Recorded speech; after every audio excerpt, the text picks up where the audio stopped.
You can live anywhere you want in retirement, so where should you go?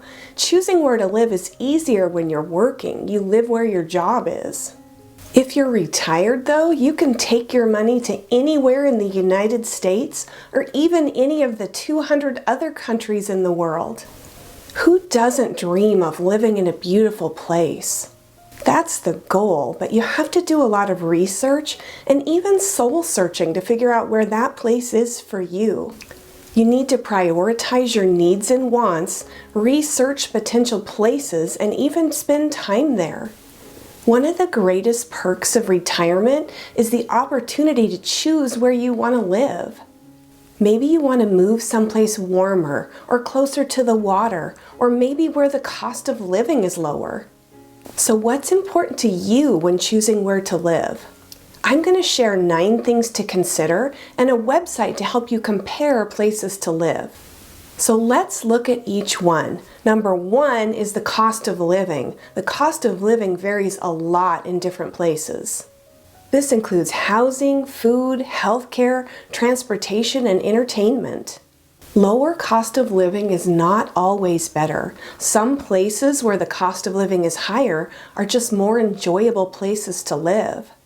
Some places just cost more to live than others.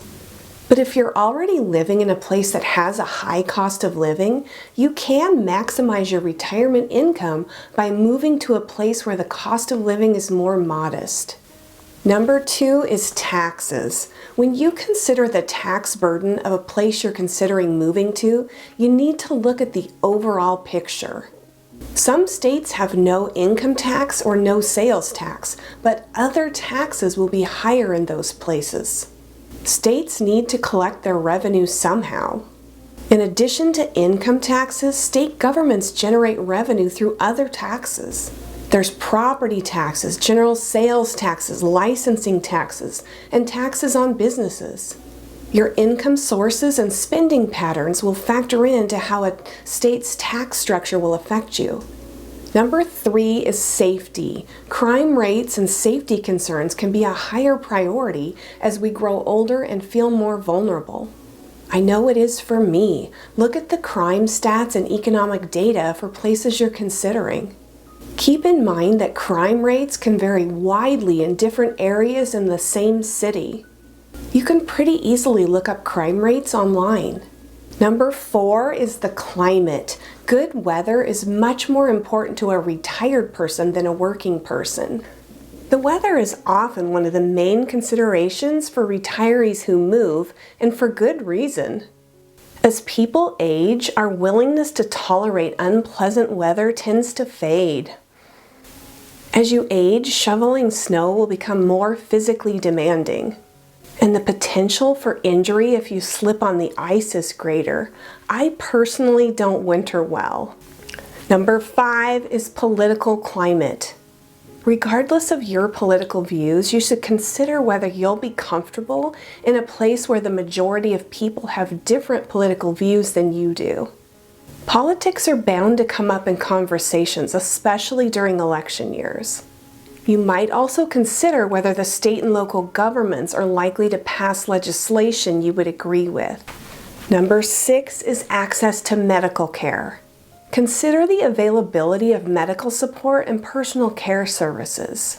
In our later years, the availability of good doctors, quality hospitals, and decent, affordable assisted living facilities and nursing homes is going to be really important. When we're older, it'll be more difficult to relocate to find better healthcare options. So it makes sense to look at the services that are available in the area that you're considering. Number 7 is transportation.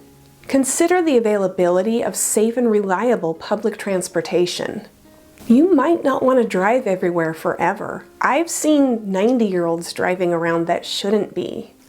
Your needs may change, so look at rapid transit, buses, railways, and other transportation options. This made me think about myself when I'm in my later years. Right now, I spend about $200 a month for auto insurance, auto maintenance, and gas, and that does not include a car payment. So $200 a month in my later years would cover a few Uber rides, bus rides, and maybe a train trip or two. It's something I really never thought about before. Number 8 is local events and activities. Think about the kind of activities you want to do in retirement. Then look into the areas you're considering and see if they have places where you can do those things. Do you love boating, fishing, or swimming? Then look for a place to retire that's near the ocean, a river, or a lake.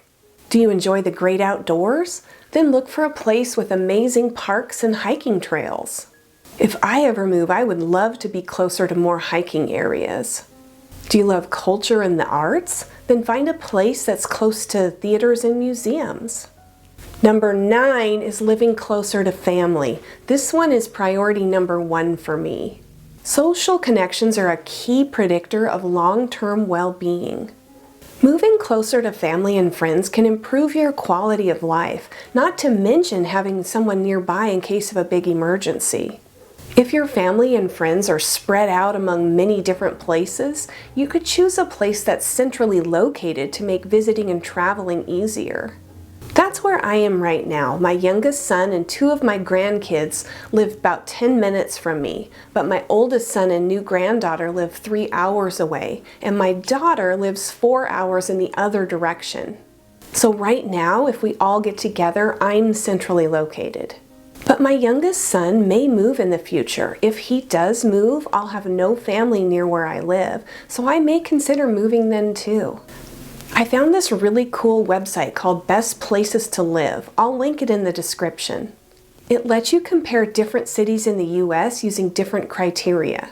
You can put in things like housing costs, climate, crime, and voting patterns.